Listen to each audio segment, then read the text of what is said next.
Bonjour, bienvenue sur le Figaro.fr et sur la page Facebook du Figaro. Je dis bienvenue, mais en fait, vous y êtes déjà depuis ce matin, depuis le début du trajet du cortège, du cortège transportant le cercueil du colonel Arnaud Beltrame depuis le Panthéon ce matin. Cercueil qui arrive aux Invalides par la porte de la chapelle et qui sera amené tout à l'heure par un certain nombre de gendarmes et d'officiers dans la cour des Invalides depuis la cathédrale des Invalides. Nous sommes en direct avec vous pour vous faire vivre cet hommage, cette cérémonie et nous sommes également en direct avec des gens qui ont connu Arnaud Beltrame. Bonjour Benoît de Saint-Cernin. Merci, Bonjour Vincent. Merci d'être avec nous. Vous êtes l'un des fondateurs et vous êtes le directeur de l'école d'intelligence européenne économique de Versailles.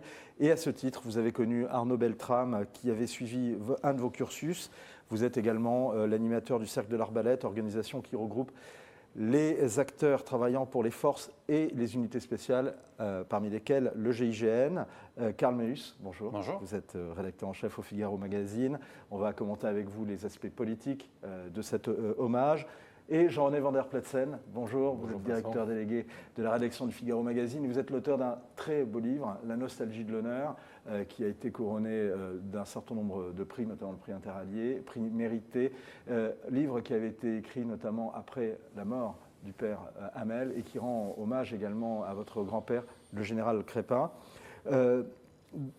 Benoît de Saint-Cernin, d'abord, racontez-nous comment vous avez connu Arnaud Beltrame.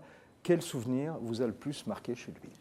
Alors en fait, Arnaud est venu à l'École européenne d'intelligence économique parce que nous avons un partenariat avec la gendarmerie et chaque année, la gendarmerie envoie, on va dire parmi ses meilleurs éléments, 4 éléments à l'école. Et Arnaud est arrivé à l'école en septembre 2015 pour suivre une scolarité qui aurait eu comme vocation normalement de l'emmener vers les services de renseignement de la gendarmerie. Et comme on est une école où on prend peu d'élèves, on est assez proche d'eux. Et c'est vrai qu'avec Arnaud, en plus moi j'ai une certaine fibre militaire, on a été assez proches tous les deux pendant toute l'année de sa scolarité et on l'a suivi jusqu'à son affectation qu'il a emmené à Carcassonne.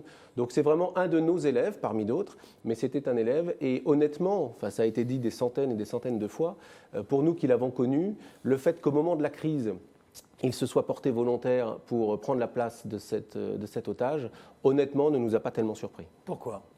Parce que c'était quand même quelqu'un qui était, je dirais d'une certaine manière, sévère avec lui-même. Il y a une crise, je suis le chef, c'est moi qui dois la gérer. Et parfois, il faut aller au-delà de la gestion normale et se mettre soi-même en péril. C'est souvent le rôle du chef militaire. Là, il l'a poussé jusqu'au bout. Quel souvenir vous a le plus marqué chez lui quand vous l'avez vu en 2015 ? Alors, d'une certaine manière, je vous dirais que c'est cette notion un peu de sévérité, c'est que pour Arnaud, c'était jamais assez bien. On pouvait encore faire mieux, on pouvait encore aller plus loin. Et pour vous donner une anecdote toute simple, l'année dernière, au mois de juillet 2017, il était dans le jury de fin d'année de l'école et à un moment, moi j'ai dû lui laisser la place de président de jury. À partir du moment où il a été président du jury, plus aucun élève n'a eu la moyenne. Parce que pour avoir la moyenne avec Arnaud, il fallait être très au-dessus. Alors justement, je voudrais qu'on relise une partie du témoignage de son épouse Marielle. On vient de voir à l'écran, il me semble, Agnès Buzyn qui saluait le général Lisuré, directeur général de la gendarmerie. Arnaud était animé de très hautes valeurs morales, des valeurs de service, de générosité, de don de soi, d'abnégation. Il avait une force de volonté hors du commun. C'est ce que dit son épouse Marielle, qui fait un très beau témoignage chez nos confrères de La Vie. C'est ce que vous aviez vu chez lui ? Ah oui, mais je vous dirais d'une certaine manière au même niveau que les autres gendarmes que nous avons eus avant lui, que nous avons eus depuis. Ça fait partie de ces hommes-là qui vont au-delà de la mission de tous les jours. Et quand je dis au-delà, c'est que parfois les circonstances font qu'il faut se mettre soi-même en péril et en danger. Et je pense vraiment que Arnaud n'a pas hésité. Quand la situation s'est présentée telle qu'on la connaît aujourd'hui, lorsqu'il a vu cette femme avec un pistolet sur la tempe, elle était otage, que lui ait tout de suite dit « je prends sa place, libérez-la », ça me paraît tout à fait logique par rapport à la personnalité et d'Arnaud, mais globalement des gendarmes qu'on peut accueillir à l'école. Comment vous avez réagi en apprenant qu'il avait échangé sa vie contre celle d'un otage ? Alors la première réaction, je vous avoue, c'est avant d'apprendre qu'il était mort, c'était pourvu qu'il s'en sorte. pourvu qu'ils s'en sortent. Et après, d'une certaine manière, c'est quand même un peu l'abattement. Pour ses camarades de promotion de l'école, c'est toujours l'abattement. Ils sont actuellement tous réunis aux Invalides. Et de se dire, mais voilà, c'est un petit moment un peu hors du temps, un peu hors norme. Et puis aujourd'hui, ce qui est un peu désagréable pour nous, c'est de voir le visage de cet élève partout, dans tous les journaux, dans toutes les télés, et de se dire, il y a à peine un an, on était ensemble, on faisait des choses ensemble, et aujourd'hui, je le vois partout, son cercueil se balade. C'est un sentiment très, très curieux, très désagréable. Pourquoi c'est désagréable? C'est quand même l'hommage que la nation lui rend. Parce qu'on a perdu un élève. Parce que pour certains d'entre nous, on a perdu un copain. Et puis les circonstances de sa mort, le fait d'être allé jusqu'à donner sa vie et autres, ça rend, si vous voulez, la situation très, très, très difficile à digérer normalement. Ce n'est pas un accident banal. On est allé au-delà de la ligne, on est allé au-delà. Et de se dire que cet individu, il y a un an, était avec nous, c'est un élève de l'école, il participait aux réunions. Et puis là, d'un coup, on le perd dans des circonstances, en plus maintenant connues du grand public, particulièrement odieuses. Voilà, ça nous laisse tous un petit peu à l'arrêt. On lit un portrait édifiant de lui dans le magnifique portrait qui a été fait lundi par Alain Barluet et Christophe Cornevin. Il était si exceptionnel. Parce que pour un élève, si vous voulez, je pense qu'il a beaucoup poussé les profs. Vous avez des élèves qui écoutent ce que disent les profs. Normalement, ils prennent le cours. Ils challengeaient. En permanence. Ils défiaient. En permanence. Donc cette attitude qu'il avait à l'école, un peu de défier, on peut aller plus loin, etc. Il n'est pas du tout le profil de l'élève qui attend qu'une seule chose, c'est que le cours se termine pour partir. Ce n'était pas du tout l'esprit. Et après le cours, et si on faisait ça, et si on faisait ça, et si on rajoutait, etc. Donc honnêtement, cette attitude, dans le contexte de l'école, on la retrouve au moment de la prise d'otage. On va un peu plus loin. On ne laisse pas la situation comme ça. Je vais prendre la place de l'otage. Je vais aller à sa place. C'est relativement cohérent avec cette volonté de toujours avancer, toujours pousser. Donc je suis assez d'accord avec ces témoignages-là. Jean-René, vous avez écrit ce très beau livre qui s'appelle « La nostalgie de l'honneur ». Est-ce que justement par ce geste et par tous les principes qui ont présidé à ce geste que nous révèle justement Benoît de Saint-Cernin maintenant, il renouvelle le sens de l'honneur? Tout à fait. À mon avis, il est même un personnage de ce livre non cité parce que il représente deux choses éternelles, à mon avis, chez les soldats. C'est d'abord le courage militaire. Son épouse a parlé de don de soi et d'abnégation. Ce sont des mots qu'on n'entend pas souvent aujourd'hui. Ils sont magnifiques. Ils résonnent. Et puis l'autre chose, c'est que les grands soldats sont des hommes de paix. Il faut être absolument aveugle, frappé de cécité pour ne pas s'en rendre compte. Donner sa vie pour en sauver une autre, il n'y a pas de plus grand sacrifice. Et un petit peu comme avec l'assassinat du père Hamel, cette mort vient nous percuter nos petites habitudes, médiocres tourments, et nous oblige à réfléchir.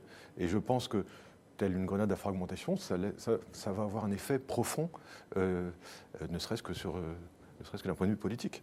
Alors, avant d'aborder l'aspect politique, je voudrais qu'on aille sur la cour des Invalides retrouver Sacha Benita. Bonjour Sacha.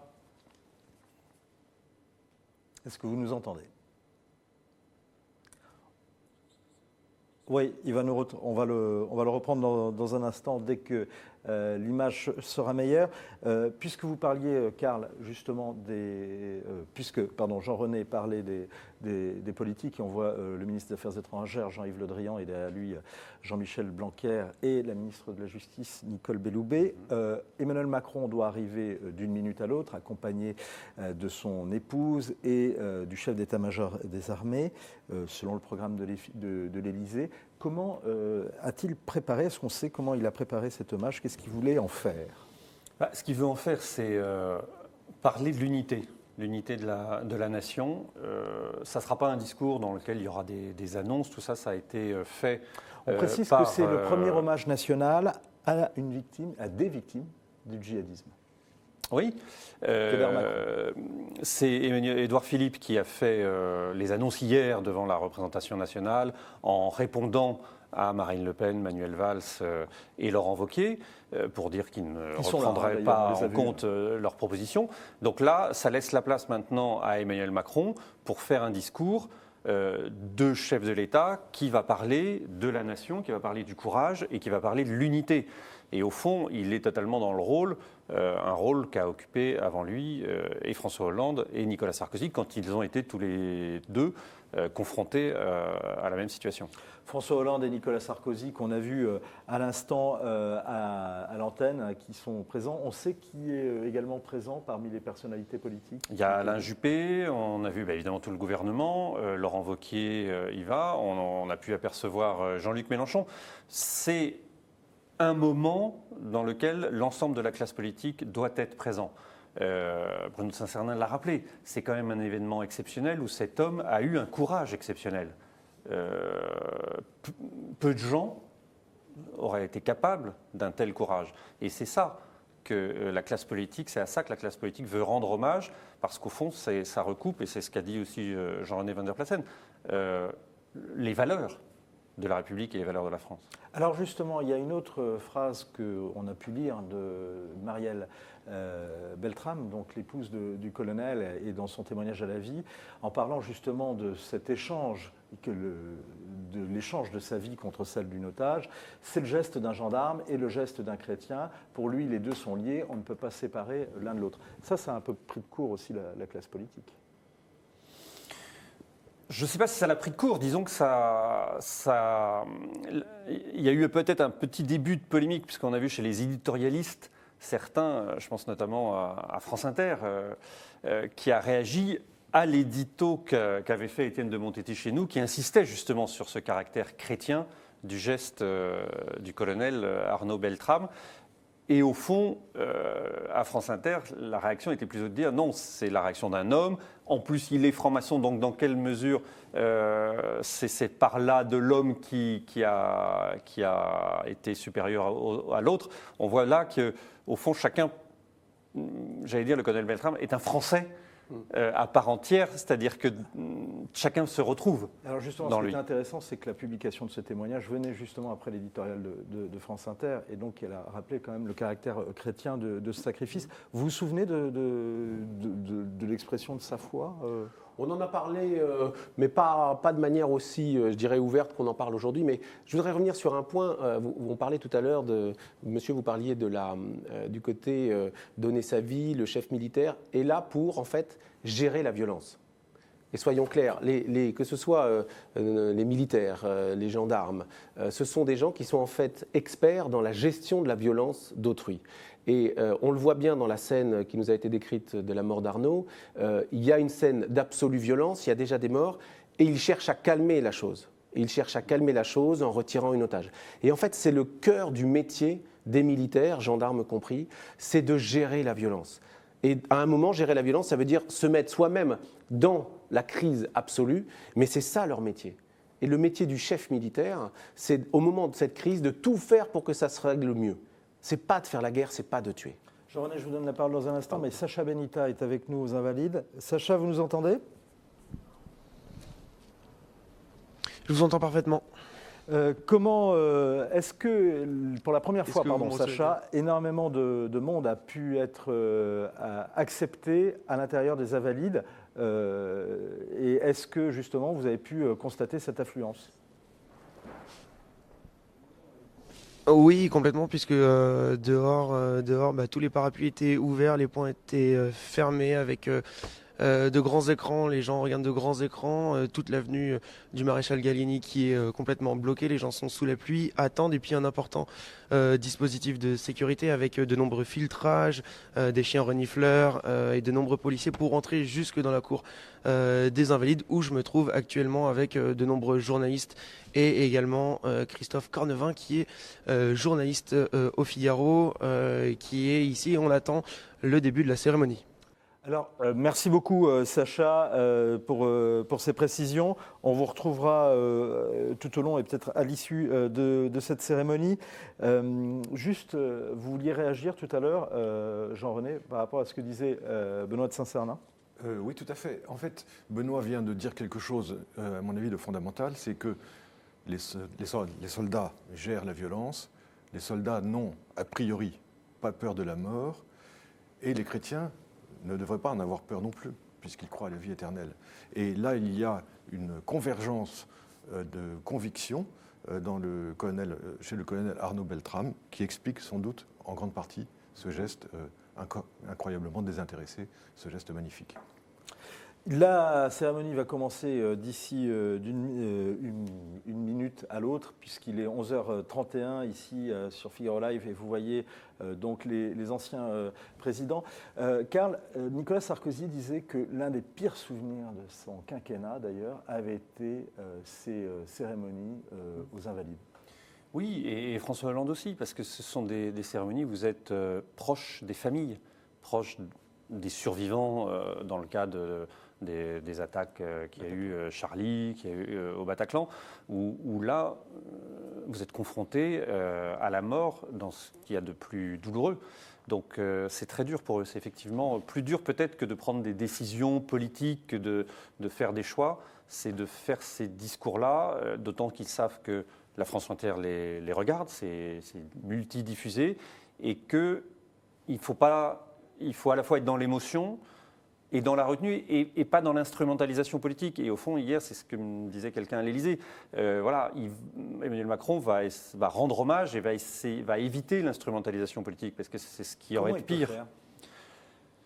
Déjà, éviter, parce que ce n'est pas le lieu, et je pense qu'il ne le fera pas, de dire que c'est peut-être parce qu'il y a eu des manquements avant. On se souvient, si vous m'entraînez sur le terrain politique, là, je ne peux que me souvenir de 2012, au moment des premiers attentats à Toulouse, où François Hollande est en campagne électorale, et il dit « je suspends ma campagne électorale ». Sauf que dès le lendemain, il est à la radio, à la télévision, pour expliquer qu'il suspend sa campagne, mais que finalement, si tout ça a lieu, c'est aussi parce que Nicolas Sarkozy a baissé les effectifs dans la police. Vous voyez, là, et la droite a toujours eu en travers de la gorge ce comportement. Et c'est pour ça une des raisons pour lesquelles, après Charlie, ils ont respecté l'union nationale, mais déjà après le Bataclan, ça commençait à se fissurer parce qu'ils ont trouvé que le comportement de Hollande et des socialistes en 2012 n'avait pas été ce qu'ils avaient jugé correct. On va retourner sur l'esplanade, non, on va retourner dans les coursives des Invalides avec Sacha Benita et Christophe Cornevin qui est avec lui également. Sacha, est-ce que vous pouvez demander justement à Christophe si il y a tous les responsables militaires de la police et de la gendarmerie, les responsables militaires, les responsables de la police et les responsables de gendarmerie qui sont là, tous au grand complet? Maintenant, à l'heure où l'on parle, tout le monde est en place. Il y a presque 1 millier de personnes dans la cour des Invalides, la cour d'honneur des Invalides. Au niveau des militaires, évidemment, il y a le chef d'état-major des armées, François Lecointre, le directeur général de la gendarmerie, Richard Lizuret, tout l'état-major, évidemment, des deux corps, et bien évidemment un carré très important d'officiels, d'à peu près 1 millier de personnes. Donc parmi les officiels, je compte, il y a déjà évidemment les 2 anciens présidents de la République, d'arrivée il y a quelques minutes, François Hollande et Nicolas Sarkozy.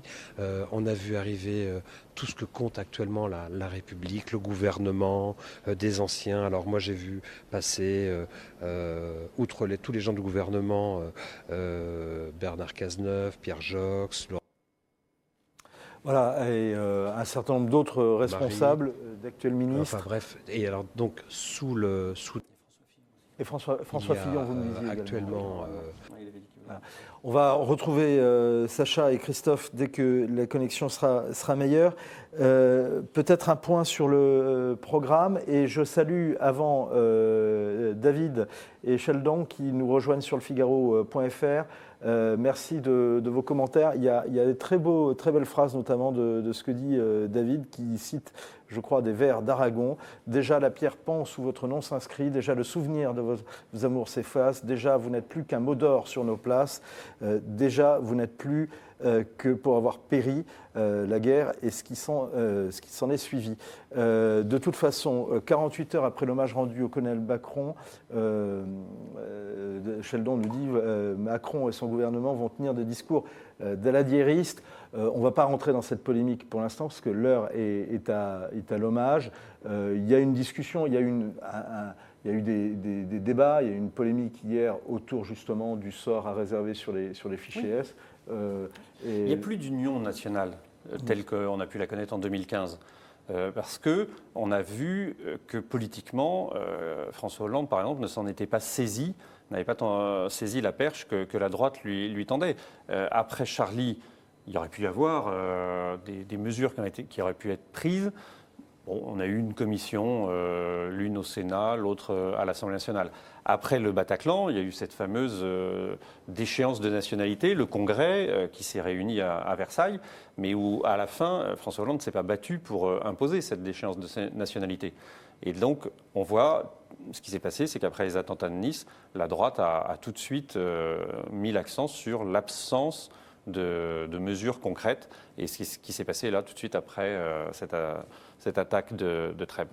Les images en direct nous montrent justement la grille d'entrée des Invalides. C'est par là que doit arriver Emmanuel Macron, qui a dû quitter l'Élysée selon le programme officiel. On a également vu au premier étage des coursives des Invalides les personnes qui pouvaient rentrer. C'est une première. Emmanuel Macron a autorisé ça, a tenu à ça. Qu'est-ce que vous voulez manifester selon vous, ou d'après vos informations, le pouvoir que tout le monde puisse venir, autant les officiels que les anonymes.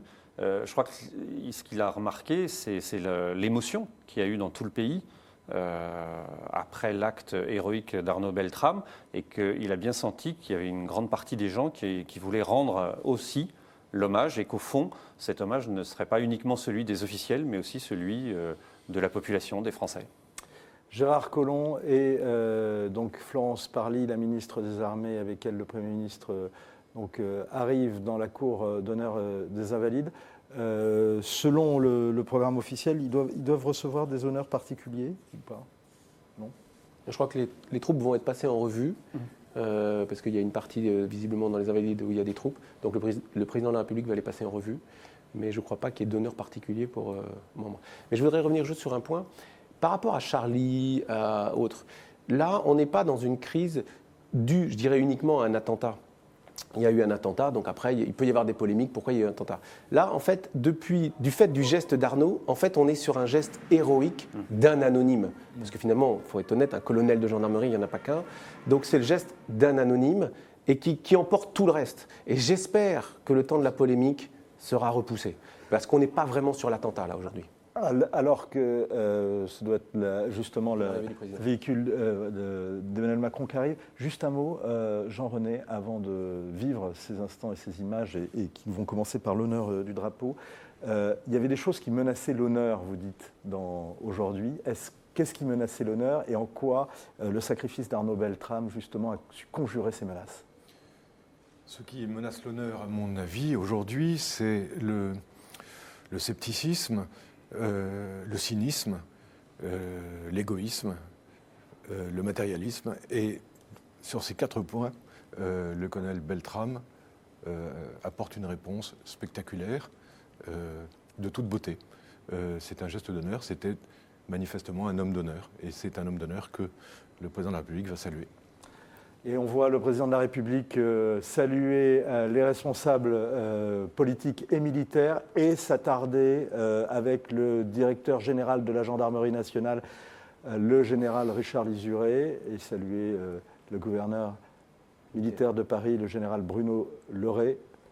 Et vous pouvez vivre donc maintenant en direct le début de cette cérémonie d'hommage national à l'Hôtel des Invalides.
Bon, Benjamin. Voilà, et on voit le président de la République saluer les familles. À la demande de la famille d'Arnaud Beltrame, normalement, on ne les verra pas. C'est une demande justement de sa famille, mais on peut relire le témoignage de son épouse chez nos confrères de la vie, et on peut le retrouver également sur le Figaro.fr et la page Facebook du Figaro. Je vous en rappelle deux extraits notamment. Il était animé de très haute valeur morale, donc c'est Marielle Beltrame qui parle de son mari, des valeurs de service, de générosité, de don de soi, d'abnégation. Il avait une force de volonté hors du commun. Parlons de son geste qui a consisté à échanger sa vie contre celle d'une otage. Marielle Beltrame parle du geste d'un gendarme et du geste d'un chrétien. Pour lui, les deux sont liés. On ne peut séparer l'un de l'autre. Sont également présents et sont également salués par Emmanuel Macron les familles des autres victimes. Trois autres personnes ont été tuées par Radouane Lagdim et on les voit à l'instant à l'antenne. Le viticulteur Jean Mazière, Hervé Sosna et Christophe Medves. Jean Mazière dans le véhicule qu'a utilisé Radouane Lagdim avant de se rendre au supermarché où il avait pris en otage notamment Hervé Sosna et Christophe Medves qui ont été ses premières victimes. Et on rappelle également qu'il y a l'autre conducteur du véhicule dans lequel se trouvait Jean Mazière qui est dans un état critique, qui a pris une balle dans la tête, mais qui a pu justement alerter les secours et qui se bat contre la mort à l'hôpital de Carcassonne.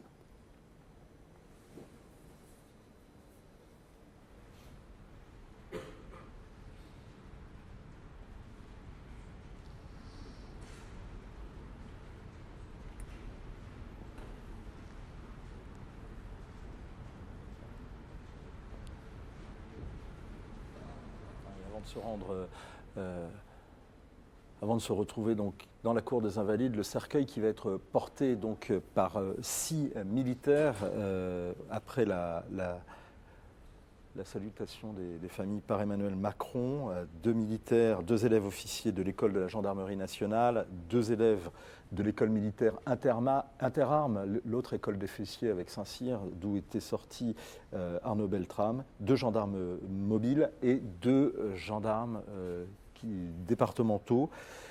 Auparavant, le cercueil qui se trouvait à la caserne Tournon avait été amené ce matin place du Panthéon et ensuite le trajet l'a conduit jusqu'aux Invalides où à chaque fois il y a eu des honneurs qui ont été rendus d'abord par des collégiens, ensuite par des membres de la gendarmerie mobile, des pelotons de CRS et un piquet d'honneur de la préfecture de police.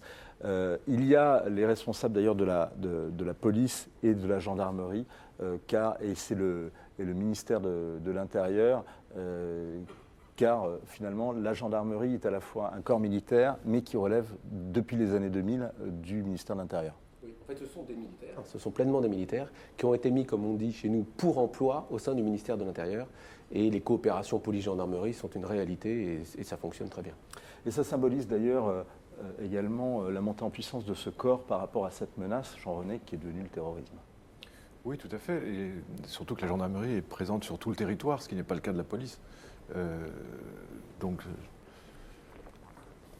D'ailleurs, la gendarmerie s'est beaucoup préparée à des schémas de ce type. Et c'est ce qui s'est... C'est la raison pour laquelle, d'ailleurs, le colonel Beltrame et ses hommes sont arrivés si tôt. Il avait d'ailleurs lui-même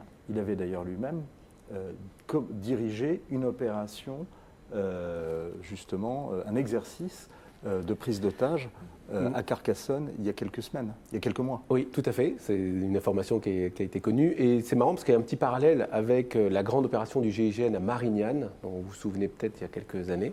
1994. Voilà, où la semaine décembre qui avait 1994. précédé, il y avait eu un entraînement sur prise d'otage d'avion par le même GIGN. Une semaine après, il le vivait en vrai. Donc il y a dans ces unités-là, que ce soit la gendarmerie ou les unités d'élite comme le GIGN ou les forces spéciales, une vraie culture de l'entraînement, d'imaginer la situation la plus dégradée et de se confronter à ça. Donc quand Arnaud est arrivé sur le Super U, il avait l'entraînement d'il y a peu de temps et d'ailleurs je pense que c'est la raison pour laquelle quand ils sont arrivés, ils sont allés tout de suite. Pardon. Repos.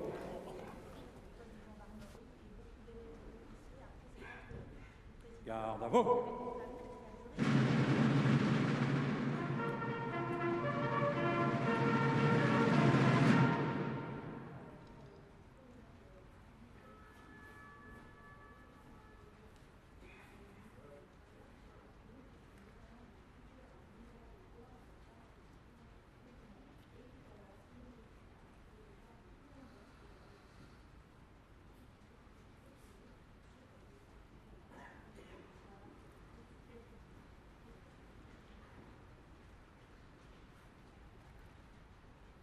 Présentez. Ah!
Juste une précision, le cercueil du colonel Bertram vient de sortir de la cathédrale Saint-Louis des Invalides, porté donc par tout devant deux élèves officiers de l'école de la gendarmerie nationale.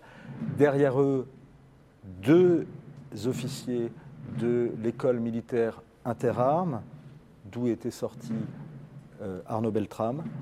Derrière eux, deux gendarmes mobiles, reconnaissables avec le liseré jaune à la tête de leur képi. Et tout derrière, deux gendarmes départementaux, reconnaissables à leur liseré blanc sur leur képi.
Reposez.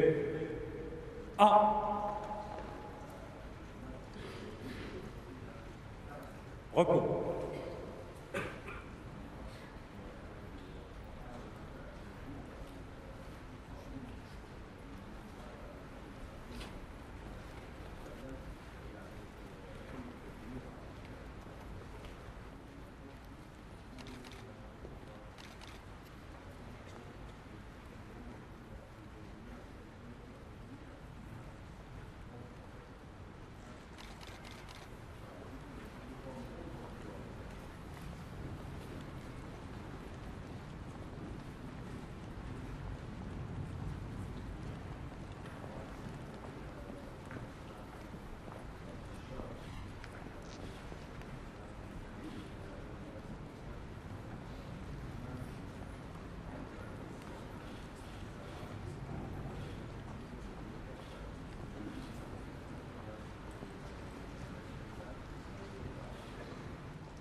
Messieurs les présidents, Monsieur le Premier ministre, Messieurs les Premiers ministres, Mesdames et Messieurs les ministres, Mesdames et Messieurs les parlementaires, Mesdames et Messieurs les officiers généraux, Mesdames et Messieurs les officiers, sous-officiers, gendarmes adjoints volontaires d'active ou de réserve, personnel civil de la Gendarmerie nationale, chère Madame Beltrame, chère Madame Nicolique Beltrame, chère famille, Mesdames et Messieurs, il était environ 11 heures. Ce vendredi 23 mars 2018, lorsque le lieutenant-colonel Arnaud Beltrame s'est présenté avec ses hommes devant la grande surface de Trèbes, dans l'Aude. Un quart d'heure seulement leur avait suffi pour être sur les lieux. Que savait-il, à ce moment-là, du terroriste qui s'y était retranché? Il savait qu'il avait un peu plus tôt tué le passager d'un véhicule, Jean-Michel Mazière, et grièvement blessé son conducteur, Renato Gomes da Souza, qu'il avait fait feu sur des CRS aux abords de leur caserne et blessé l'un d'entre eux à l'épaule, le brigadier Frédéric Poirot, que dans ce commerce où il s'était retranché, il avait abattu 2 hommes à bout portant, Hervé Sosna, un client, et Christian Medves, le chef boucher. Nous pensons, en cet instant, à ces blessés, à ces morts, nos morts, et à leurs familles, dans le recueillement.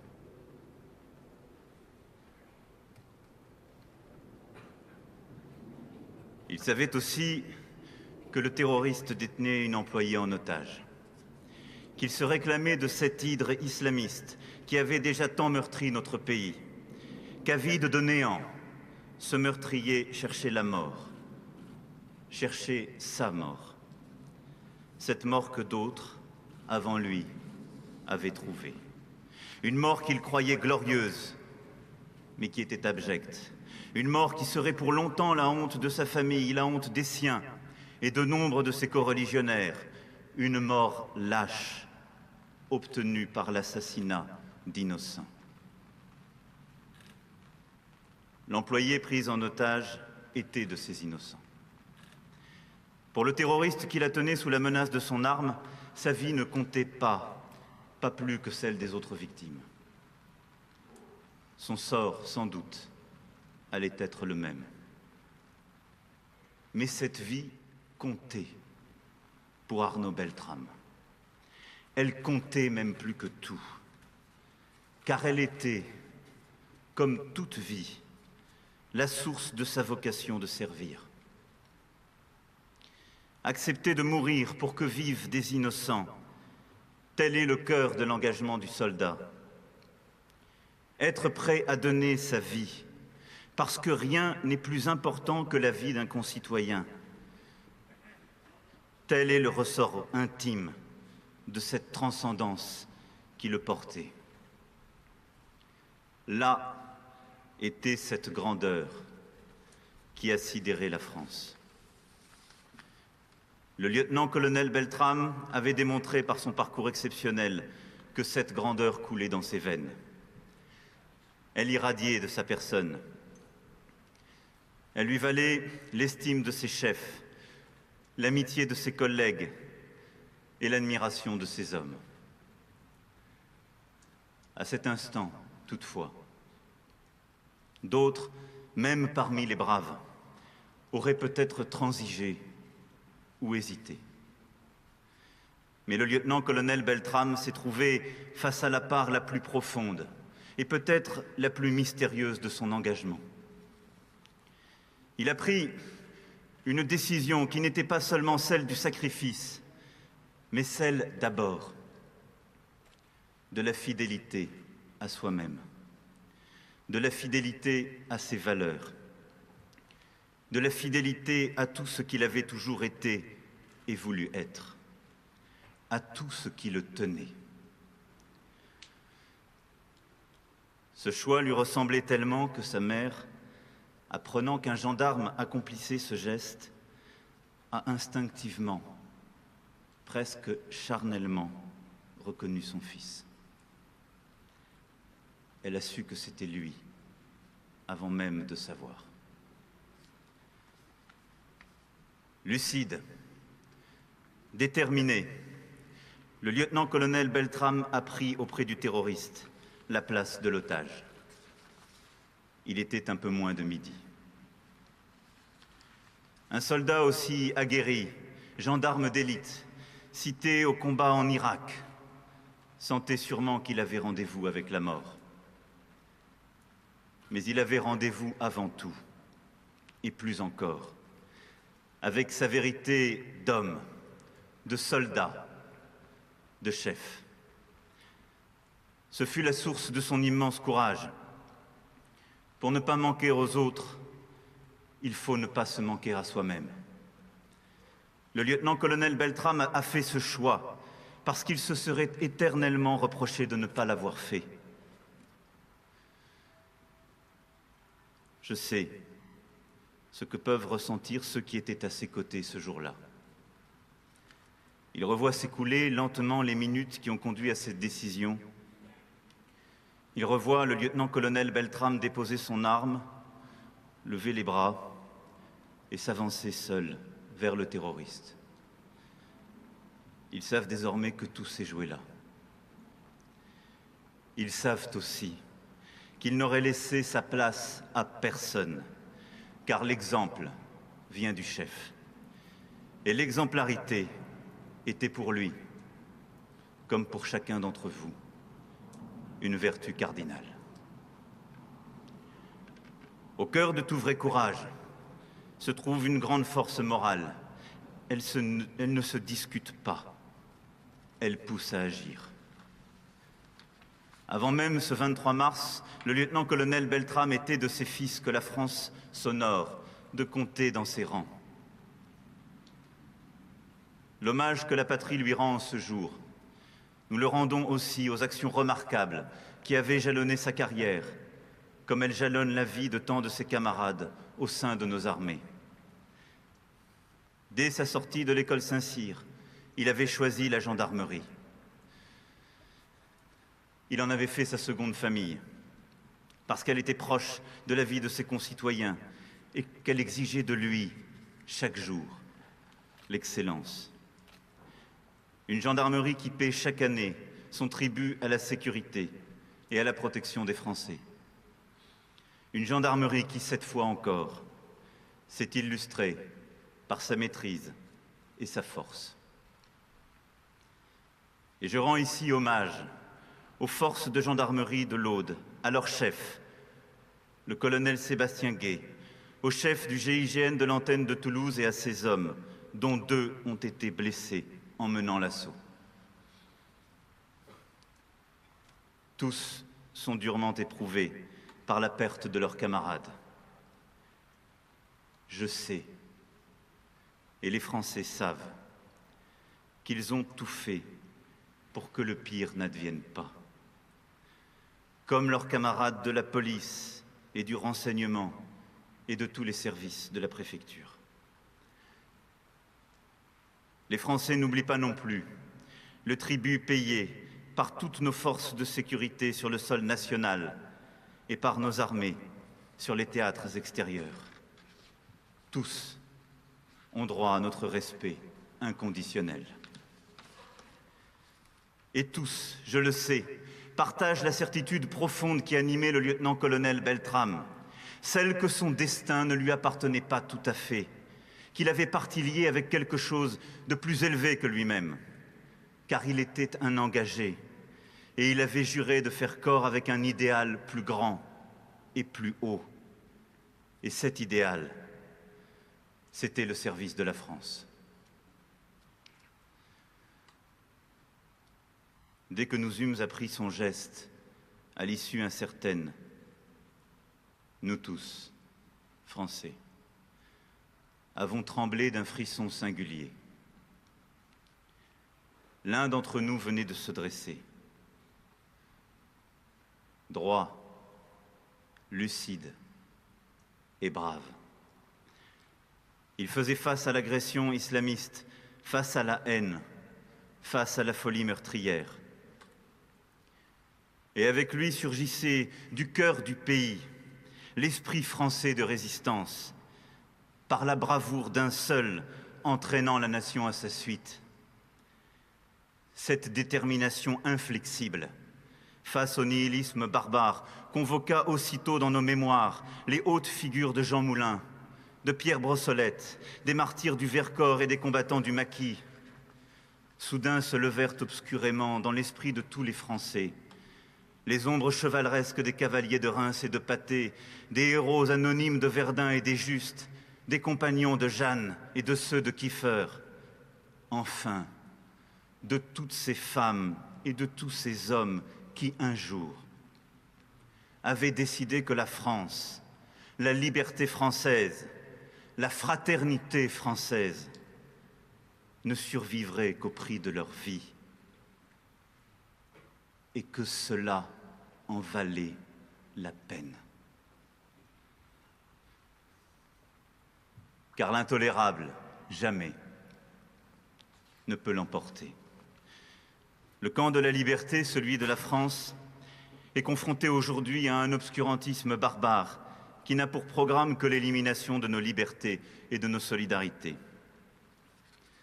Les atours religieux dont il se pare ne sont que le dévoiement de toute spiritualité et la négation même de l'esprit.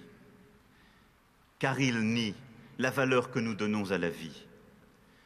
Valeur niée par le terroriste de Trèbes, valeur niée par le meurtrier de Mireille Knoll, qui a assassiné une femme innocente et vulnérable parce qu'elle était juive, et qui ainsi a profané nos valeurs sacrées et notre mémoire. Non, ce ne sont pas seulement les organisations terroristes, les armées de Daesh, les imams de haine et de mort que nous combattons.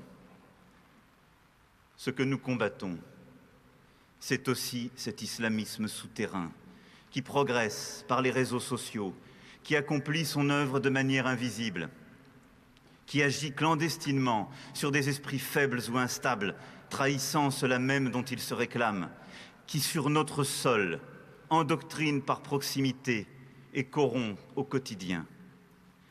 C'est un ennemi insidieux qui exige de chaque citoyen, de chacun d'entre nous, un regain de vigilance et de civisme.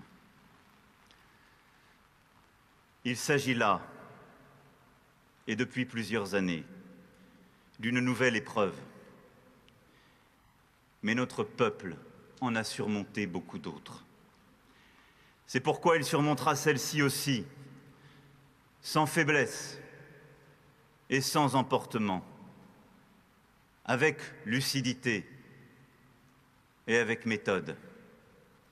Nous l'emporterons grâce au calme et à la résilience des Français, peuple rompu aux morsures de l'histoire, patient dans le combat, confiant dans le triomphe ultime du droit et de la justice, comme si souvent l'a montré notre longue et belle histoire. Nous l'emporterons par la cohésion, d'une nation rassemblée.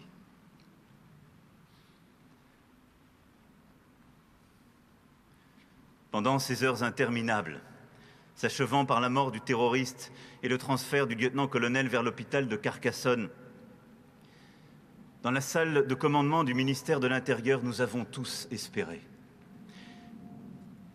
Chef des armées, j'ai moi aussi, ô combien, espéré.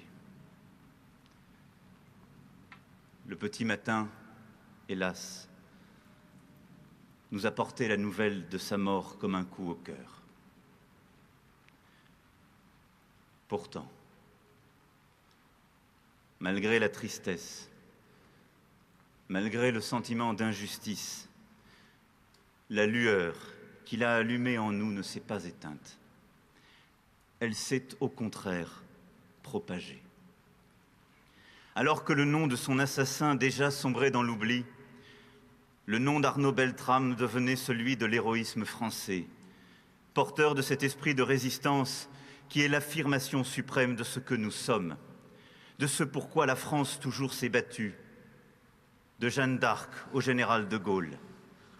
Son indépendance, sa liberté, son esprit de tolérance et de paix contre toutes les hégémonies, tous les fanatismes, tous les totalitarismes. Puisse son engagement nourrir la vocation de toute notre jeunesse, éveiller ce désir de servir à son tour cette France pour laquelle un de ses meilleurs enfants, après tant d'autres, vient de donner héroïquement sa vie, clamant à la face des assoupis, des sceptiques, des pessimistes. Oui, la France mérite qu'on lui donne le meilleur de soi. Oui, l'engagement de servir et de protéger peut aller jusqu'au sacrifice suprême. Oui, cela a du sens et donne sens à notre vie. Et je le dis à cette jeunesse de France qui cherche sa voie et sa place, qui redoute l'avenir et se désespère de trouver en notre temps de quoi rassasier la fin d'absolu qui est celle de toute jeunesse. L'absolu est là, devant nous. Mais il n'est pas dans l'errance fanatique où veulent vous entraîner des adeptes du néant.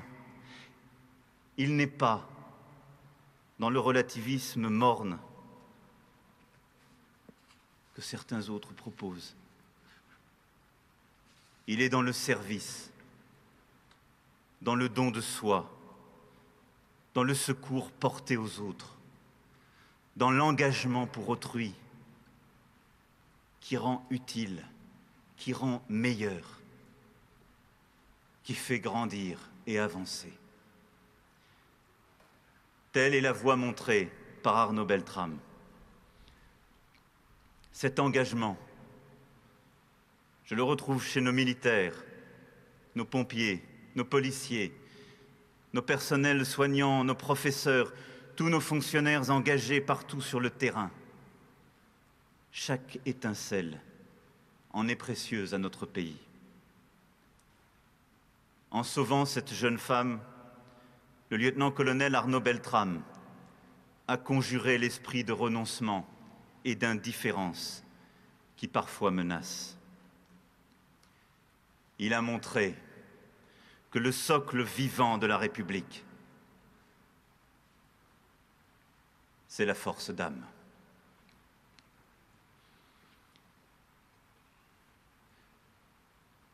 Je le dis à son épouse, à sa mère, à ses frères. La leçon qu'il nous a offerte est, je le sais, d'un prix inacceptable, même si c'est le prix que chaque soldat est prêt à payer. La gratitude de la patrie et les honneurs rendus ne vous ramèneront pas l'être que vous aimiez tant et dont toute la France a découvert ces derniers jours le goût du bonheur, l'amour qu'il portait à sa famille, le sens de l'amitié. Ce héros était un homme, avec son histoire, ses liens, ses sentiments, ses questionnements. Et lui-même avait ses héros, qui étaient les grands soldats français. Arnaud Beltrame rejoint aujourd'hui le cortège valeureux des héros qu'il chérissait. Il vivra en vous, par vous, dans votre souvenir, dans vos prières. Mais ce que nous vous devons, c'est qu'il ne soit pas mort en vain. Que sa leçon demeure gravée dans le cœur des Français. Sa mémoire vivra. Son exemple demeurera. J'y veillerai. Je vous le promets. Votre sacrifice, Arnaud Beltrame, nous oblige. Il nous élève. Il dit, comme aucun autre, ce qu'est la France, ce qu'elle ne doit jamais cesser d'être et qu'elle ne cessera jamais d'être, tant que des femmes et des hommes décideront de la servir avec courage, sens de l'honneur, amour de la patrie que vous avez démontré. À ces mots, vous avez donné l'épaisseur de votre vie et les traits de votre visage. Au moment du dernier adieu, je vous apporte la reconnaissance, l'admiration et l'affection de la nation tout entière. Je vous fais commandeur de la Légion d'honneur et je vous nomme colonel de gendarmerie. Vive la République, vive la France.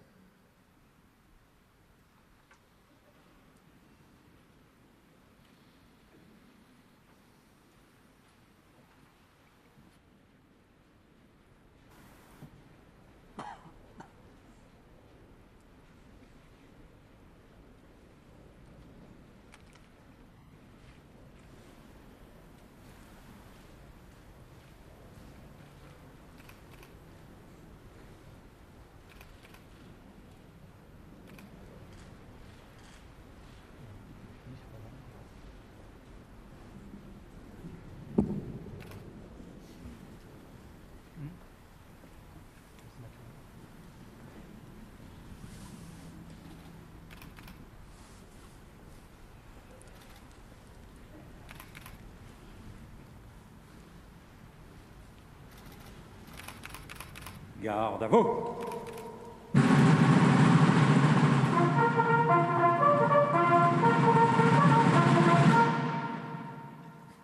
Drapeau de la gendarmerie nationale, sans votre garde, gagnez votre emplacement.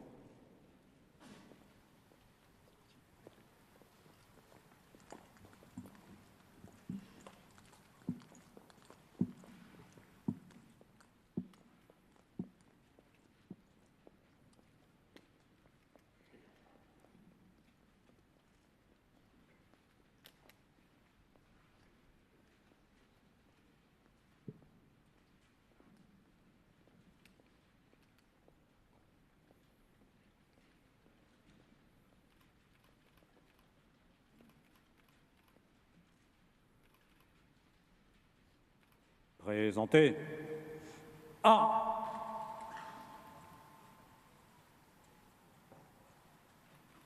Ouvrez le banc.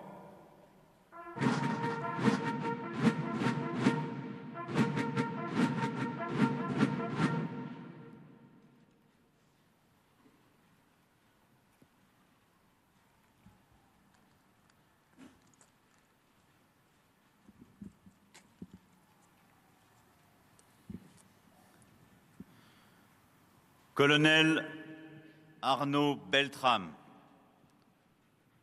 au nom de la République française, nous vous faisons commandeur de la Légion d'honneur.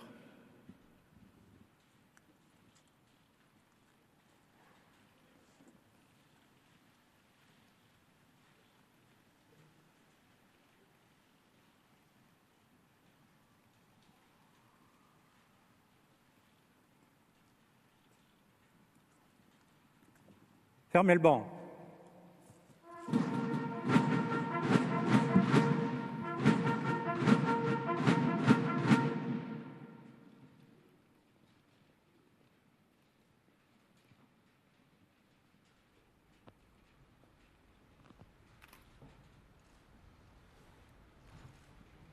Aux morts.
Reposez.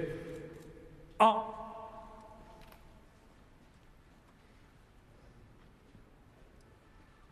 Drapeau, rejoignez votre garde.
Repos.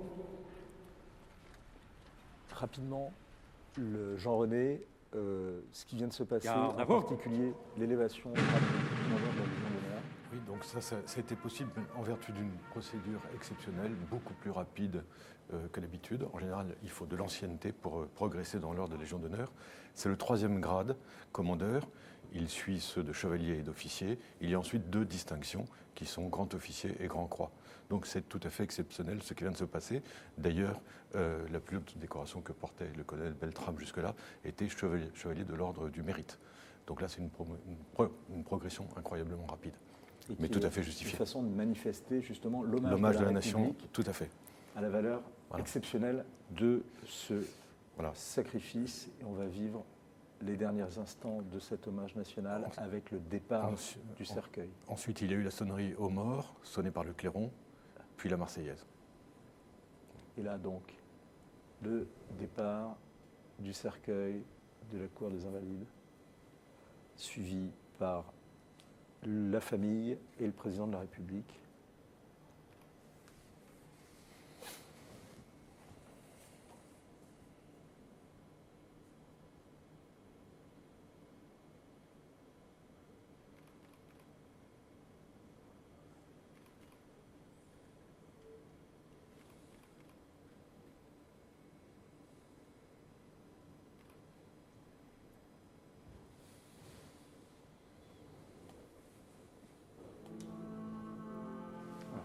Avec le marche funèbre de Chopin.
Le cercueil d'Arnaud Beltrame, du colonel Arnaud Beltrame, a donc quitté la cour des Invalides selon le rituel de l'hommage national aux Invalides, avec la marche de Chopin, après la sonnerie Homard, après la Marseillaise et après avoir été élevé au grade de commandeur de la Légion d'honneur. Vous avez été très nombreux à suivre cette cérémonie objectivement émouvante et à exprimer, partager cette émotion. Colonel Beltrame, vous avez bien mérité de la patrie, c'est ce que nous dit Couetquin sur lefigaro.fr. Vous continuez de réagir, de nous donner vos commentaires. Oui, c'est clairement un acte qui s'inscrit dans la fondation ou dans la refondation de la France. C'est ce qu'on peut également lire sur lefigaro.fr. Et vous faites allusion, bien sûr, aux déclarations d'Emmanuel Macron, à cet éloge funèbre d'une demi-heure que le président de la République a rendu au colonel Beltrame. On va y revenir avec nos invités. Benoît de Saint-Cernin, qui est directeur et cofondateur de l'école d'intelligence européenne économique et qui a connu à ce titre Arnaud Beltrame, qui en fut un étudiant. Jean-René van der Platsen, directeur délégué de la rédaction du Figaro Magazine et auteur de ce très beau livre qu'on vous recommande, La nostalgie de l'honneur, couronné notamment du prix Interallié, du prix Erwan Bergo également. Le prix de l'Armée de Terre. Le prix de l'Armée de Terre. Et également Guillaume Perrault, qui est avec nous et qui signe ce matin une très belle tribune dans le Figaro. Arnaud Beltrame, les Français et leur armée. Vous avez analysé d'ailleurs à Guillaume comment, à travers l'admiration qui s'exprime en ce moment même, et vous continuez de nous la faire partager sur lefigaro.fr, l'admiration des Français, comment justement le visage des militaires est mieux considéré et comment ce sacrifice est un nouveau tournant, une nouvelle évolution dans cette appréciation, dans cette admiration des Français. On rappelle que 88% des Français ont une opinion positive de leur armée et on pense que d'ailleurs, à vous lire et après ce sacrifice, cette cote de popularité ne peut qu'augmenter. Oui, certainement. L'armée française jouit aujourd'hui d'une popularité sans précédent, à ma connaissance, depuis les années 60, la fin de la guerre d'Algérie. Et pourquoi ? De toute évidence, depuis le 11 septembre 2001, le climat général a changé. L'armée apparaît comme le garant de nos libertés, l'assurance, la protection de la sécurité de chacun d'entre nous et du territoire. Et l'antimilitarisme a totalement disparu, et c'était loin d'être le cas avant, jusqu'à la suppression du service militaire obligatoire en 1996. Donc, ça ne peut, cet attachement, cette considération que désormais aujourd'hui les Français presque unanimes portent à l'armée, il ne peut qu'être renforcé par le sacrifice du lieutenant-colonel Beltrame que nous honorons aujourd'hui. Benoît de Saint-Cernin, qu'est-ce qui vous a le plus marqué dans cette cérémonie et dans ce qu'a dit le président de la République ? Je trouve que le président a rappelé à travers ses phrases la notion et le rôle du chef. Il est aujourd'hui le chef des armées, il l'a redit une nouvelle fois, il l'avait déjà dit, et il a redit à quel point le rôle du chef, à un moment, c'est de prendre les grandes décisions et parfois la décision qui vous impacte vous-même.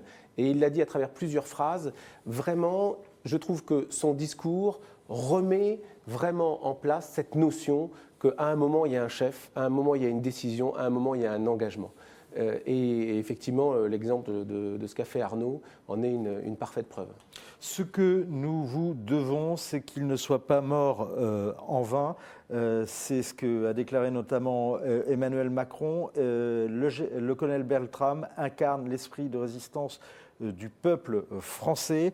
Également, on retiendra d'ailleurs de ce discours, Jean-René van der Platsen, l'allusion à un autre drame, une autre tragédie, l'assassinat de Myriel Knoll. Un hommage sera rendu également, une marche blanche ce soir, et ce sera à suivre également sur Figaro Live. Myriel Knoll, qui a été assassinée, a dit d'ailleurs le président, parce qu'elle était juive. Tout à fait. Tout à fait. Alors moi, ce que je retiendrai de ce discours, c'est qu'il prononce à 3 reprises le mot grandeur, à 3 reprises également le mot vérité et 2 fois le mot force morale ou force d'âme. C'est un discours qui, d'un point de vue, c'est un discours très lyrique, marqué par le souvenir des discours d'André Malraux, en particulier celui du transfert des cendres de Jean Moulin au Panthéon. Et beaucoup de formules sont à peu près équivalentes, en tout cas c'est le même imaginaire, qui vient chercher la France depuis Jeanne d'Arc ou Clovis et qui l'a conduit jusqu'à nos jours, en passant par les époques les plus dramatiques. Voilà, donc c'est un très beau discours, très lyrique, très plein d'envolées. Voilà. On va revenir justement sur certains points forts de ce discours. Sacha Benita doit être aux Invalides. Est-ce qu'il nous entend ? Oui, je vous entends, je suis bien avec vous et je suis également avec Arthur Berda, juste ici à côté de moi. Alors justement, on va demander à Arthur Berda, qui est du service politique du Figaro, ce qui l'a le plus marqué et faire un point justement sur la présence des politiques qui étaient aux Invalides ce matin. Arthur, qu'est-ce qui t'a le plus marqué et notamment aussi sur la présence des politiques qui étaient ici ce matin ? Mais écoutez, ce qu'il faut dire, c'est qu'effectivement, il y avait un important cortège politique. Il y avait de nombreux invités officiels, 1200 invités selon le chiffre de l'Élysée, parmi les évidemment l'ancien président de la République, Nicolas Sarkozy, François Hollande et même Valéry Giscard d'Estaing, d'anciens premiers ministres aussi, Laurent Fabius, Édith Cresson et puis plus récemment Jean-Marc Ayrault, Bernard Cazeneuve et Manuel Valls. Donc 1200 invités officiels, 1000 personnes du public également autorisées à rentrer dans la cour d'honneur des Invalides pour que cet héros national, Arnaud Beltrame, érigé en véritable héros national par Emmanuel Macron, puisse être la propriété de l'ensemble des Français. Arnaud Beltrame, aujourd'hui dans le discours d'Emmanuel Macron, il a été véritablement érigé au rang de héros national, on le répète, puisque le président a convoqué des figures du récit national, du roman national, comme Jean Moulin, Jeanne d'Arc et Charles de Gaulle. Emmanuel Macron, pour témoigner à Arnaud Beltrame de la reconnaissance, l'admiration et l'affection de la nation, je cite le chef de l'État, a érigé le lieutenant-colonel au rang de colonel de gendarmerie et il en a fait un commandeur de la Légion d'honneur.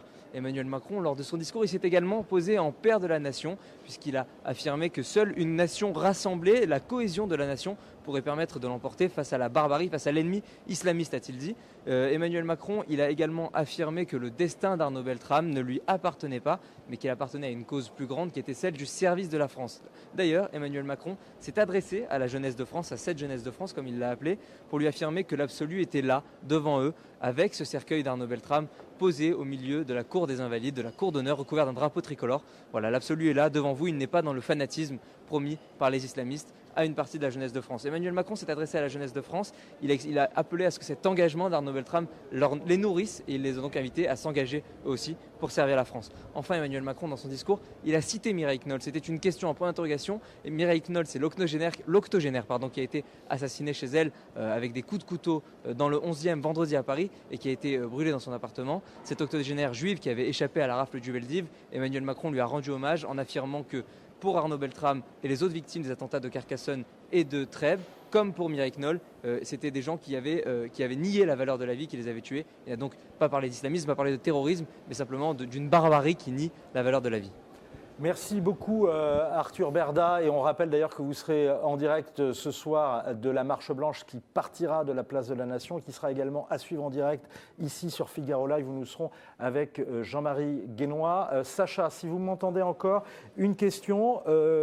Arthur disait qu'il y avait 1000 personnes qui étaient dans les coursives au premier étage des Invalides. Est-ce qu'il y en avait d'autres à l'extérieur des Invalides qui suivaient la cérémonie ?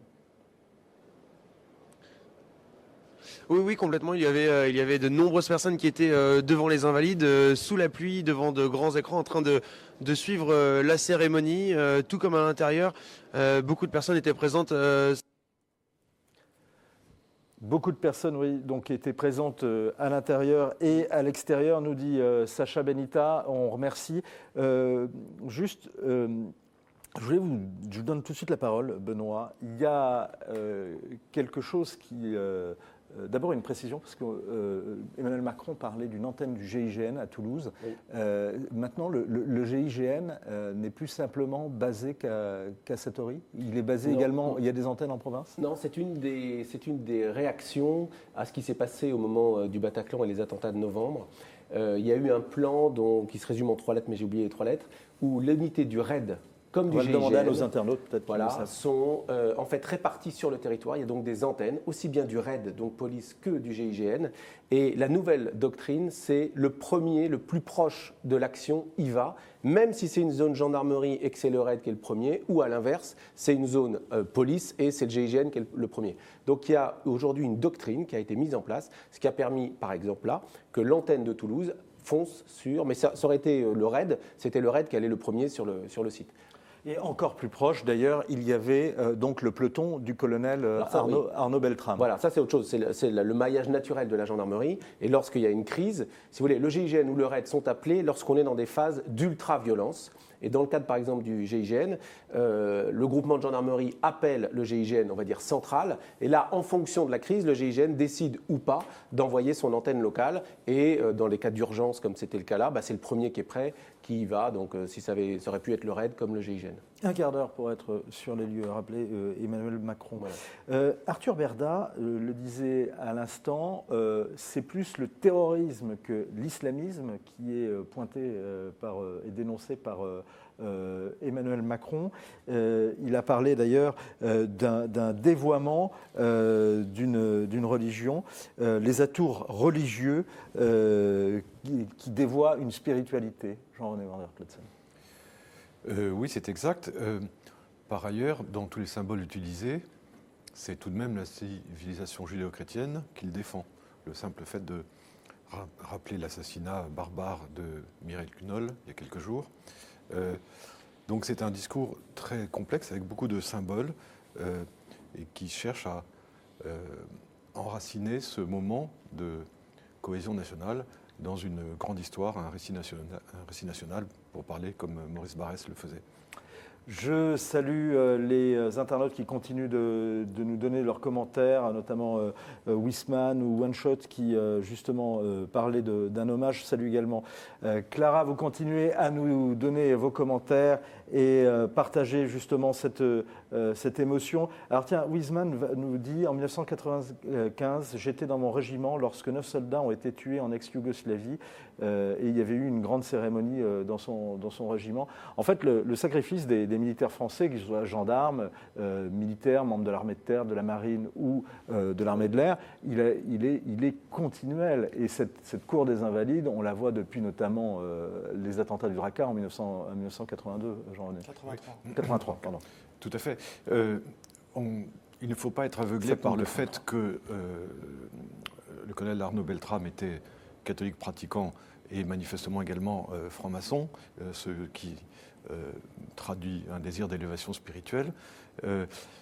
Les soldats, c'est leur quotidien. Ça n'a pas fini de faire des débats. Il n'est pas nécessaire de croire en Dieu pour être un héros et pour donner sa vie pour la patrie. Et donc, c'est effectivement le quotidien des soldats, et ça arrive fréquemment. Il y en a plusieurs dizaines chaque année qui meurent dans le silence ou dans l'anonymat, au Mali, au Liban, en ex-Yougoslavie, notamment les forces spéciales également dans d'autres pays, et nous n'en sommes pas nécessairement informés.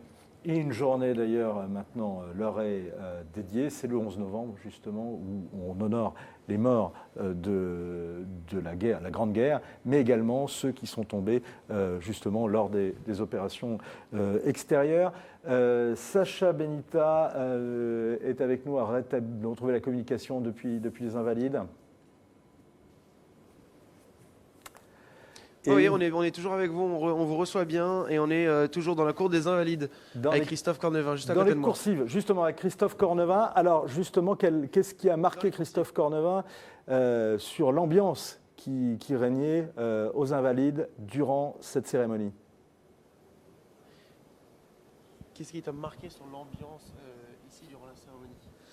Ce qui a été véritablement frappant, c'est la véritable émotion, vraiment très très forte qui s'est emparée des gendarmes, notamment pendant le discours d'Emmanuel Macron et au moment où le corps est arrivé dans la cour d'honneur et au moment où le corps est reparti au son de la marche funèbre de Chopin, où j'ai vu que des gendarmes, parmi lesquels certains que je connais, qui sont des durs, des anciens des services opérationnels, des services d'intervention, qui avaient la larme à l'œil, hein, tant cette affaire, comme ils le disent, les prennent aux tripes. Hein.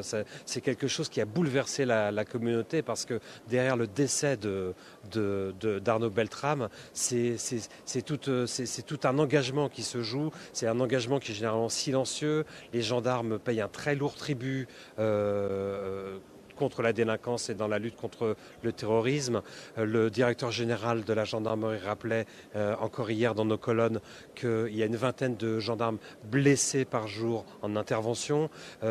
Et donc finalement, Arnaud Beltrame est l'incarnation et le visage un peu de cette gendarmerie qui paye un lourd tribut, qui souffre. Et d'ailleurs, le président de la République, dans son discours, a dit que c'est une force qui agit avec maîtrise et à dignité. Et là, on en a la manifestation, hein, pendant cette cérémonie qui était très très dense. C'est vrai qu'on a vu des mâchoires qui étaient contractées, les gendarmes surtout, étaient touchés émotionnellement juste à côté de nous. C'était un moment qui était fort, qui était solennel, très calme. On a même entendu quelques corbeaux croisser, mais c'était un long silence très pesant. Oui, ça fait partie de ces silences qui sont chargés de symboles et chargés d'émotions. Et c'est des silences que viennent briser au loin quelques sirènes qu'on entend dans les rumeurs de la ville. Et après, silence qui est rompu évidemment par une vibrante marseillaise, comme ça se fait dans ce genre de circonstances. Mais je crois que ce silence a aussi été animé par le discours, hein, d'Emmanuel Macron, qui est un discours qui est quand même, à mon sens, assez fort, dans la mesure où il a commencé dans le bois dur, si je puis me permettre, en disant mais que savait-il quand il est intervenu, Arnaud Beltrame? Parce que tout à l'heure, notre confrère Arthur Berda nous disait avec beaucoup de justesse qu'il avait convoqué pendant l'hommage des grandes figures de la nation, des résistants, Jeanne d'Arc, mais aussi De Gaulle, mais aussi des anonymes, les poilus de Verdun, etc. Mais en fait, dans un premier temps, il a dit mais qui est Arnaud Beltrame et qu'est-ce qu'il savait à ce moment-là? Et très vite, il nous a dit, et je crois que c'est la vérité, c'est que Arnaud Beltrame savait, en échangeant sa vie contre celle de l'otage, en se substituant, il savait qu'il allait mourir. Et ce qui permet après au président de donner un certain nombre de valeurs. Quelles sont ces valeurs? En fait, il y a un contraste de valeurs. Il y a les valeurs qu'incarne ce djihadiste, hein, Radouane Laktim, dont il dit qu'il était avide de néant, qu'il cherchait à la mort, cette mort qu'il croyait glorieuse mais qui était abjecte. Il dit que Laktim est devenu la honte de sa famille. Et en contraste de cela, il parle de l'héroïsme de ce gendarme, hein, l'héroïsme de ce gendarme, l'héroïsme qui incarne cette France qui a déjà connu les morsures de l'histoire. Et il dit Arnaud Beltrame était prêt à donner sa vie.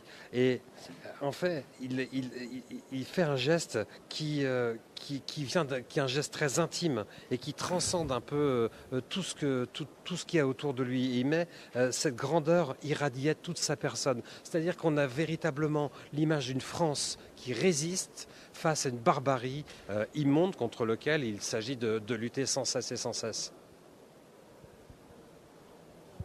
Merci beaucoup Sacha, merci beaucoup à vous Christophe Cornevin de nous avoir justement restitué l'ambiance des Invalides pendant cet hommage national.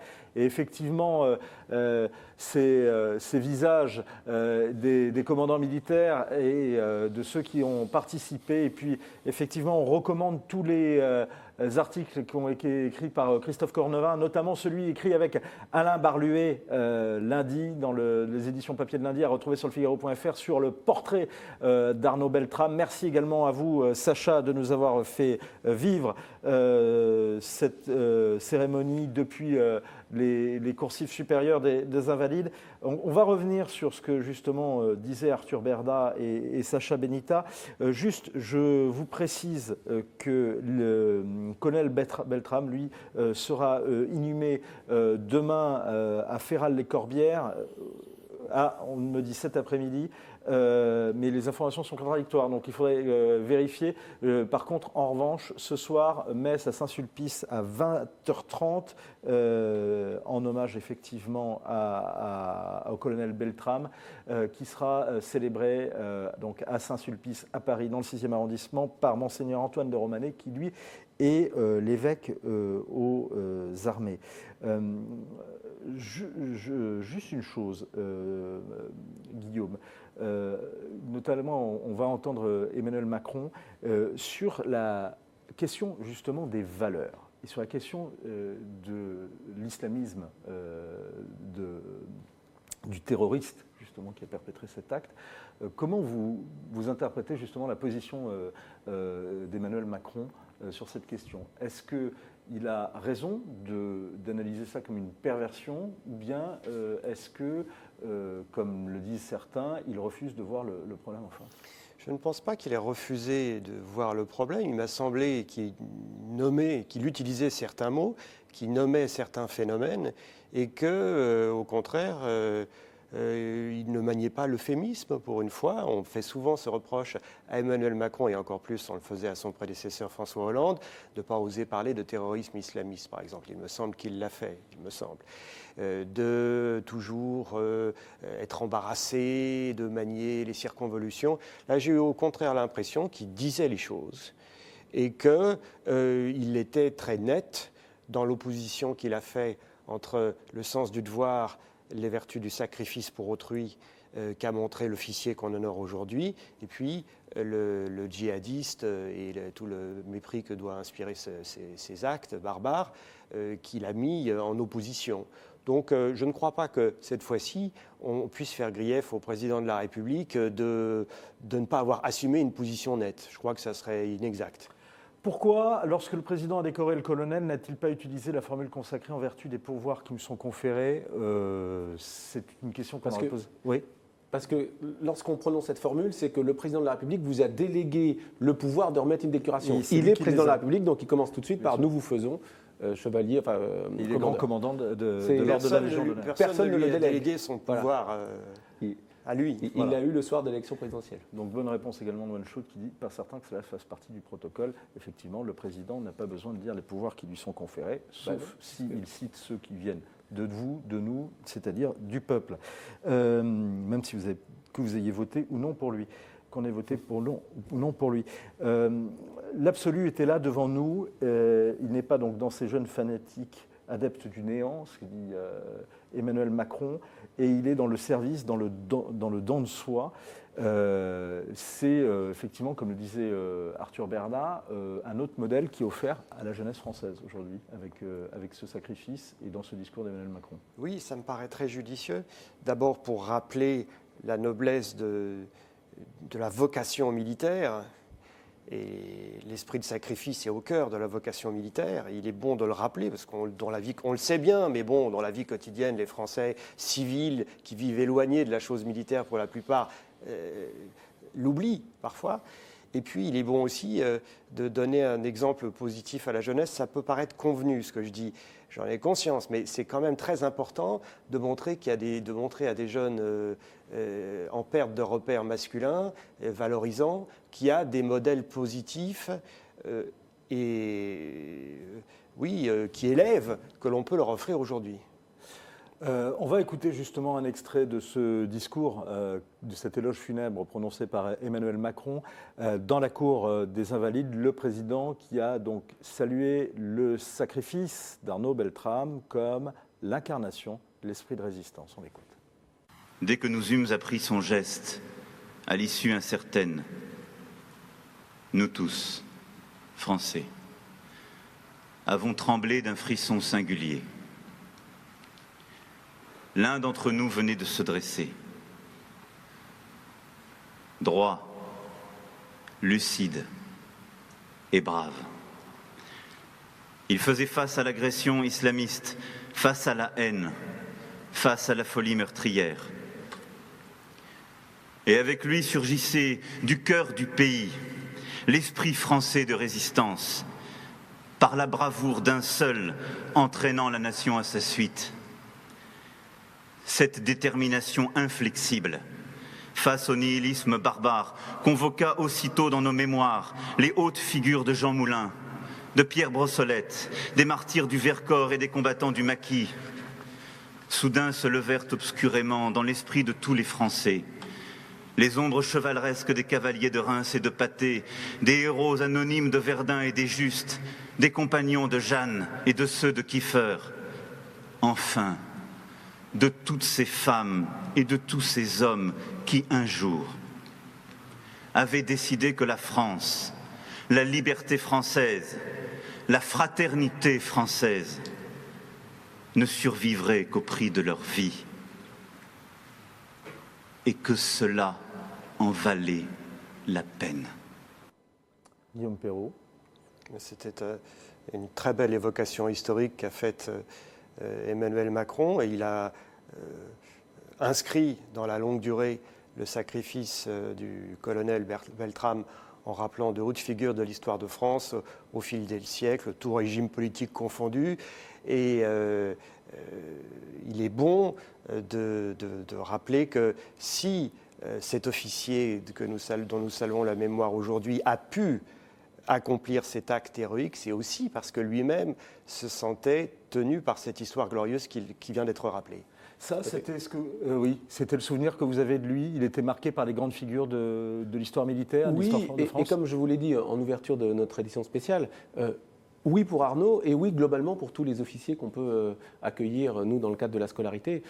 Parce que dans la formation d'officiers, c'est pas simplement que des livres d'histoire, c'est quand même des figures qui marquent. Exactement. Et qui, comme dirait Emmanuel Macron, qui obligent, c'est-à-dire qui conduisent ces officiers à avoir ces comportements et à se dépasser. Parce que ces comportements ont été présentés pendant toute leur formation. Tout ce qui attire quelqu'un pour être militaire aujourd'hui, que ce soit dans les armées plus classiques ou la gendarmerie, il se nourrit de ces histoires, il se nourrit de ces gestes des prédécesseurs, de la même manière que les promotions qui arriveront dans le futur vont se nourrir de l'histoire d'Arnaud. Donc au moment où l'histoire, d'une certaine manière, les rattrape, et c'est le moment de jouer ce rôle-là, ils sont déjà, d'une certaine manière, un peu préparés. Est-ce que le geste d'Arnaud Beltrame est un geste exceptionnel, ou bien est-ce que vous pensez, militairement, ou bien en tous les cas dans le cadre d'une intervention, il va être étudié et qu'il puisse être imité ? Alors, il y a deux choses dans votre question. Est-ce qu'il sera imité ? Très probablement qu'il y aura d'autres situations, mais pour travailler très étroitement avec les forces spéciales et les unités spéciales, ce genre de comportement exemplaire, en fait, se produit assez souvent. Tout à l'heure, vous parliez, monsieur, des forces spéciales qui sont déployées dans le monde.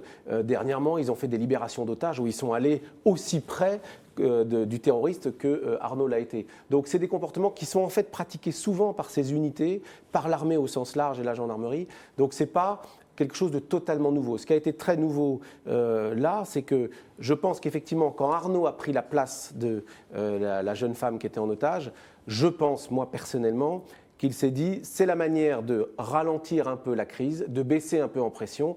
Et je pense qu'au fond de lui, il espérait que ça allait se régler autrement que cette matière-là. Oui. Maintenant, à un moment, c'est comme quand vous sortez de l'avion en parachute, à un moment, il faut que ça s'ouvre, on prend le risque. Bon, ça s'ouvre, tant mieux, ça s'ouvre pas, ça s'ouvre pas. Et ensuite, en plus, il a pu prendre justement, et ce qui donne également une très belle valeur à ce geste, la place justement d'une femme, et ce qui est justement dans le combat sur les valeurs était extrêmement symbolique. Mais je pense que si on s'imagine la scène entre nous, vous imaginez dans cette ambiance, il y a déjà quand même 2 morts qui sont au sol, qui gisent dans leur sang. Il y a une femme qui ne doit pas être en très bon état avec un pistolet sur la tempe. Et le gendarme arrive. Et c'est son métier de gérer ce genre de crise extraordinaire. Donc, que ce soit une femme ou un homme qui était en otage, je pense que pour Arnaud, la question ne s'est pas posée. C'est libérer tout de suite. C'est le cœur du métier du gendarme ou du militaire, c'est de dénouer ces situations-là. Il y a une chose dont on a peu parlé, c'est que également comment il en est arrivé là. C'est qu'il avait pris une autre initiative qui était auparavant d'entrer dans le supermarché avec son détachement, avec son peloton. Je pense que c'est un des fruits de l'entraînement qu'ils ont fait une semaine ou 15 jours avant l'épisode, où ils sont entrés dans le supermarché, ils ont allé visiblement au centre de contrôle de caméra pour avoir une vision tout de suite de la situation. Et c'est de là qu'à mon avis, d'après ce qui est raconté, ils sont descendus de ce pôle de surveillance. Et ils ont longé les rayons un par un, voilà, en file indienne, et ils sont allés en libérant progressivement les personnes qui étaient. Oui, qui mais étaient je voudrais d'ailleurs profiter de ça pour soulever l'attitude aussi de ce qu'on appelle l'agent de prévention et de sécurité, c'est-à-dire le vigile, qui, lorsque on analyse la situation, a remarquablement fonctionné. Et j'en profite pour dire que ces formations des agents de prévention ont été modifiées dernièrement avec des nouveaux cours, et on a une de nos écoles là-dessus, sur ce qu'on appelle le risque terroriste et le risque dégradé. Eh bien, l'agent de prévention dont on ne parle pas, il a remarquablement géré le début de la crise en donnant les bonnes consignes aux gens qui étaient couchez-vous, c'est-à-dire disparaissaient de la ligne de tir, et il est allé ouvrir tout de suite les issues de secours. Enfin, ils l'apprennent en cours, il l'a vécu pour de vrai. Donc même la sécurité privée dans cette histoire a montré qu'elle faisait ce qu'on lui demandait. Et dernièrement, le président Macron a signé un décret important sur l'armement de la sécurité privée. Je pense que dans les débriefs qu'on va avoir maintenant, est-ce que si le vigile avait été armé, la situation aurait été différente ? Un dernier point justement, puisque tout ce que vous dites montre quand même la montée en puissance du terrorisme. On est meilleur dans la prévention du terrorisme, de l'acte terroriste, mais quand même, Guillaume, c'est quand même, tout ça, ça signifie quand même que depuis quelques années, on a vu François Hollande, on a vu Nicolas Sarkozy, depuis toute cette époque, le terrorisme, la menace terroriste n'a pas cessé d'augmenter. Tout à l'heure, Emmanuel Macron disait que la France, avec calme et résilience, parviendrait à surmonter cette crise. Est-ce que ça suffit et est-ce que ça peut convaincre, justement ? Il est certain qu'il y a une demande de l'opinion pour que les instruments juridiques à la disposition de la police ou de l'armée soient renforcés. Voilà. Alors, est-ce que cette demande est légitime ? Il faut en discuter. On peut regarder justement dans Figaro Vox une analyse de Jérôme Fourquet sur justement l'impact sur l'opinion du terrorisme. Il est certain que si on dit aux gens, là, le Conseil d'État interdit de faire ça, là, la Cour de cassation interdit parce qu'il y a la Cour européenne des droits de l'homme ou la Cour de justice européenne. Attention, je ne dis pas qu'il faut sortir de l'état de droit, mais il est certain qu'il y a une tension entre le contrôle par la justice de l'exécutif, qui est bien naturel, bien légitime, mais en même temps une demande accrue d'efficacité de l'opinion. Les 3 autres victimes seront inhumées également à Carcassonne. L'inhumation est donc jeudi, c'est la dernière information pour effectivement les autres victimes. Emmanuel Macron les a évoquées, Jean-Michel Mazière, Christian Medves et Hervé Sosna. On a une pensée également pour Renato Gomes de Souza, qui était le conducteur du véhicule où se trouvait également Jean Mazière, qui a eu une balle en pleine tête et qui se bat contre justement à l'hôpital. Il avait eu la présence, il était encore miracle, il était encore conscient pour appeler ses parents pour être secouru. Et le brigadier Frédéric Bonsaro, qui a été l'un des CRS, qui a été blessé justement après le vol du véhicule et avant la prise d'otage. L'inhumation donc pour Jean Mazière, Christian Medves, Hervé Sosna, c'est demain après-midi. Les obsèques religieuses du colonel Beltrame auront lieu donc demain, jeudi, à la cathédrale de Carcassonne, mais dans l'intimité familiale. Ce soir, il y a une messe à Saint-Sulpice célébrée par Monseigneur Antoine de Romanet, l'évêque aux armées. Merci de nous avoir suivis. Nous serons également présents ce soir en édition spéciale pour la Marche Blanche en mémoire et en hommage à Mireille Knoll, en présence avec notamment Jean-Marie Guénois en studio, qui est le spécialiste des questions religieuses au Figaro. Je vous remercie de nous avoir suivis, merci de vos commentaires, l'émotion que vous nous avez partagée et que l'on partage avec vous. Et merci également à toutes les équipes du Figaro.fr, du Figaro Magazine qui se sont mobilisées pour cet hommage national, et en particulier à ceux qu'on qu'on n'a pas vus. Merci à Valérie Ancenin, Benjamin Bazin, Naomi Leroy-Venturine, Anne-Emmanuelle Imézac, Lorraine Triard, Azélise Lecor, les équipes autour de Brine Dedré, Laure Kermanac et Sacha Benita aux Invalides. On se quitte avec le dernier hommage, celui de la marche aux morts, de la marche funèbre de Chopin.